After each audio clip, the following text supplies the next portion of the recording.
Wanna build a secure working bag vault in your Roblox game? Let's break it down in 90 seconds. Step 1. Build the vault. Use basic parts to make walls, a door, and the vault interior. Group everything into a model and name it Bank Vault. Step 2.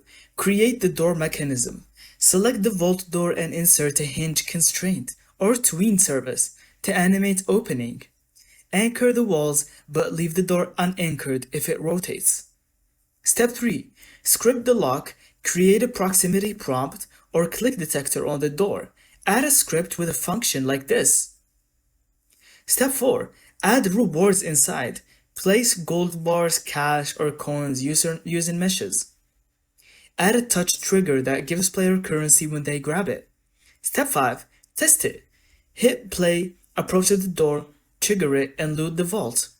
Now you've got a working bank vault in your Roblox game. Thank you so much for watching and I hope you found this video helpful. Don't forget to leave us your thoughts in the comments.